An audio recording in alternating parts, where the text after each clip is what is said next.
Muitos homens correram em direção à clareira, e lá ficaram, à espera da fera. Quando finalmente ela começou a sair da mata, todos conseguiram ver a criatura. Então suas armas foram descarregadas. E mesmo aquela criatura estando caída no chão e se arrastando em suas direções, eles não hesitaram. Se aproximaram da fera e, antes de porem um fim na criatura, ouviram aquela coisa murmurar que seus irmãos viriam em busca de vingança e todos iriam morrer. Depois disso, sua cabeça foi separada de seu corpo e em ambos foi ateado fogo. Para o espanto de todos, no mesmo momento que o lobisomem se consumia em chamas, era possível ouvir que a floresta se aquietou, e bem ao longe se ouvia somente uivos de duas ou mais criaturas, que pareciam saber que aquela noite um de sua espécie havia sido morto. Depois de ouvir tudo isso, senti que aquele senhor não teria motivos para estar tentando me colocar medo, ou mesmo inventar essas coisas. Por muitas vezes, quando o serviço na fazenda estava apurado, quem ia buscar nossas filhas era a minha esposa. Então, quando foi um fim de tarde, um dos trabalhadores veio até mim e falou que havia um pequeno terneiro que estava preso em um brejo e precisava ser socorrido. E foi nesse fim de tarde que tomei a pior das decisões.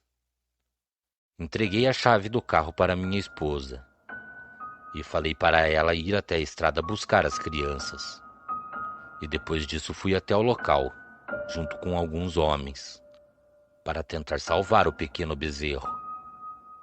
Depois de muitas horas de luta, conseguimos tirar o pobre animal da lama. E foi no momento em que retornávamos para as nossas casas que vi minha esposa parada sobre a frente de nossa casa, olhando em minha direção. Tão logo ela nos enxergou vindo ao longe, disparou em nossa direção. E antes mesmo que ela chegasse até nós, eu já conseguia notar que ela estava bastante nervosa, também chorava muito. Foi então que ela olhou para mim e falou: "O carro não está funcionando e as nossas filhas ainda não chegaram em casa." Naquele momento eu larguei tudo que eu estava fazendo e eu corri em disparada ao carro. Alguns homens me acompanharam e tão logo cheguei, tentei dar partida e ele não funcionou. Então, no momento em que abri a frente para dar uma olhada, era possível perceber que boa parte da fiação parecia ter sido arrancada. Naquele mesmo momento, Rubens, o filho do senhor Cido, temendo pelo pior, correu até a rural que ele tinha e falou para mim subir com os homens na traseira daquela caminhonete. Era próximo às 9 horas da noite, quando chegamos na estradinha onde minhas filhas desciam do ônibus escolar. E para meu espanto, minhas filhas não estavam lá. Eu estava completamente apavorado, imaginando muitas coisas que poderiam ter acontecido. Foi então que um dos homens me chamou e falou que tinha encontrado algo em meia mata. Quando me aproximei, para meu desespero, o que estava caído, embolado e sujo de sangue era o vestidinho de minha filha mais velha, e um pouco à frente estava seu corpo completamente desfigurado. Ela tinha sido arrastada em direção a uma grande árvore, e lá ela ficou encostada. Sua barriga estava aberta, sua garganta havia sido arrancada. Naquele momento, ver toda aquela situação me deixou completamente sem chão. Eu já estava desesperado por perder uma das minhas filhas e imaginava o que poderia ter acontecido com a outra. Foi então que, depois de vasculhar todo o local, o filho de Cido retornou e acabou me trazendo a notícia que minha outra filha, a mais nova, também tinha sido encontrada.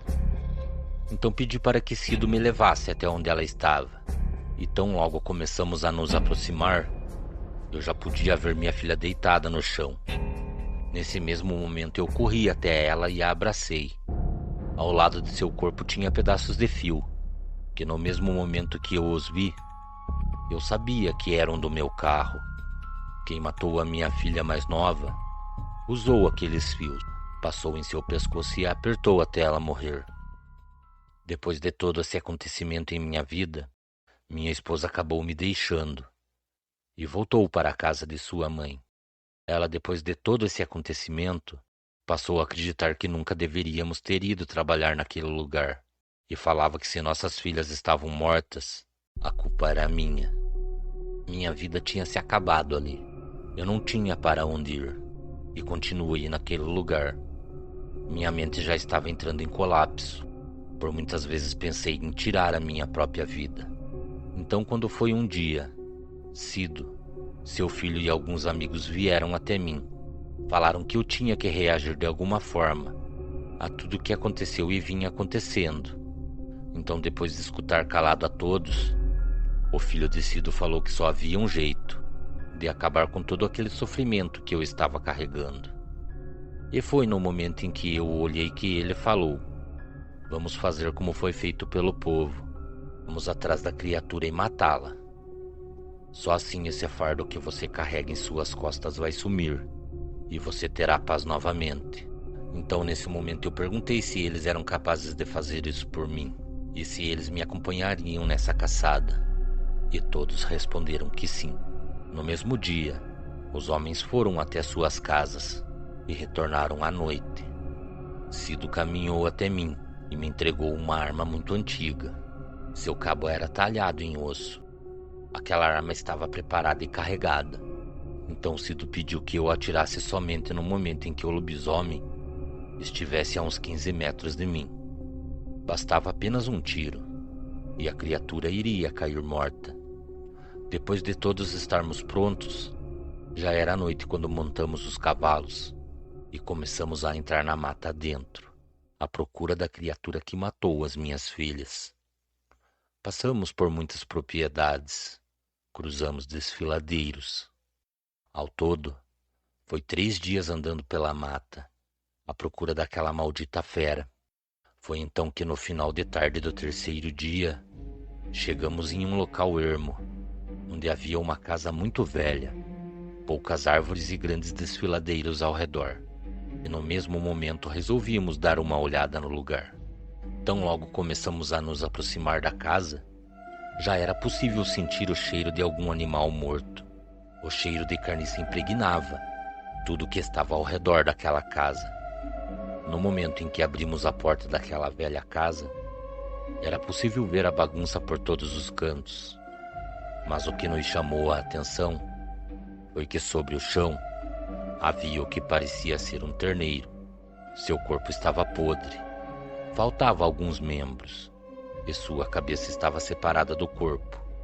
Alguma coisa parecia se alimentar daquela carniça. Então, depois de muito conversarmos, decidimos ficar ao redor daquela casa e ver se era alguém ou alguma coisa que habitava aquele lugar. E foi no momento em que o sol estava se pondo e já era possível sentir o vento gelado e a noite se aproximando, que vimos 2 homens se aproximando da casa. Eu conhecia um deles. Trabalhava na fazenda conosco. Mas o porquê ele estava tão longe do trabalho e por qual motivo ele estaria em uma casa que havia pedaços de um animal que já se encontrava em um estado de putrefação há muitos dias. Aguardamos a noite chegar e nos aproximamos da velha casa. Era possível ouvir que, na vez de 2 pessoas lá dentro, havia 2 animais, devido ao barulho e os grunhidos que se ouvia. Foi então que colocamos a porta abaixo e, para nossa surpresa, vimos aqueles homens debruçados sobre aquela velha carniça podre. Eles estavam comendo o que restou do pobre animal. Então, no momento em que nos dirigimos para dentro daquela casa, os 2 se colocaram em pé. E o homem que trabalhava na fazenda começou a rir de mim. Ele falava que o sangue era quente e a carne de minha filha era doce, e que agora ele iria provar a minha carne. No mesmo momento eu ouvi aqueles 2 homens começarem a se contorcer no chão. Eu ouvia os seus ossos estralarem e seus corpos começarem a se deformar. Era possível ver que seus rostos estavam deixando de serem humanos e passando a parecer mais com um animal. No mesmo momento, puxei a arma, que Cido tinha me dado, e descarreguei sobre aquelas duas criaturas do inferno.